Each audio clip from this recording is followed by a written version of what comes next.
Pag merong tatakbong artista, hindi mo susuportan? Or I think medyo na nung time na yon, nung last election, nilinaw ko. Kasi parang may mga nagpapatanong, may mga nag-feelers din, baka pwede ka mag-campaign, ganyan. So sabi ko, hindi, itong election na wala akong susuporta ang artista. Yun yung sinabi ko. In fact, magmula nung bumoto ko, hindi na ako nagkampanya kahit kanino.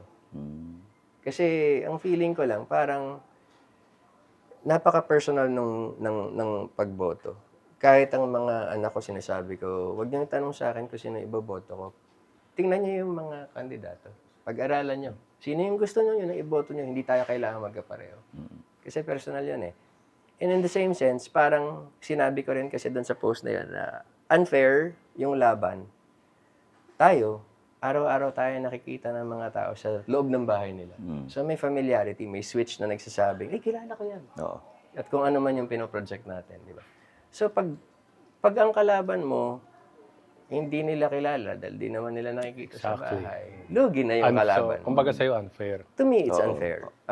Tsaka lalo na dahil ang hirap din for me madinig every time na pagka may pumalpak na galing sa industriya natin, ganyan talaga yung mga artista na yan. Teka muna, ba't kami nadadamay?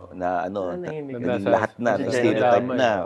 Kasi sasabihin ng mga nanonood, kilala ko yun si Ding, kilala niya si Darna. Pag binoto natin yan, tutulungan tayo ni Darna. Diba? Ganun eh, yun ang problema. No? May mga ganong mentalidad eh, hindi mo maano yun.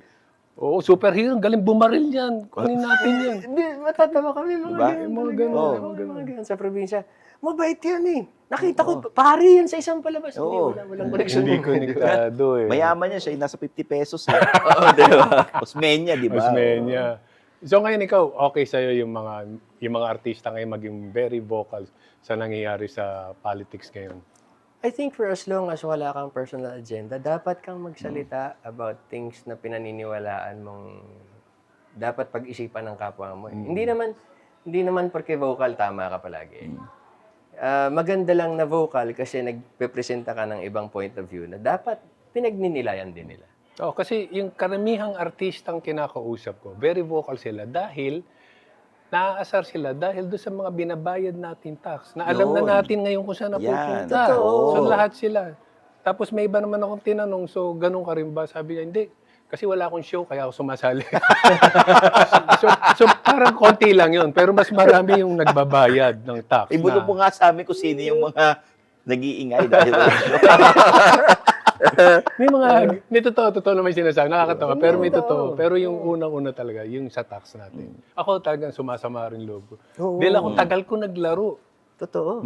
Sa PBA, di ba? Isipin mo yung ginastos ko, 15 taon ako nagbayad ng tax pagkatapos. Totoo. Hindi, totoo, nakakapanghina. Nakakainis, Di ba? Tapos, I mean, huwag na tayong lumayo.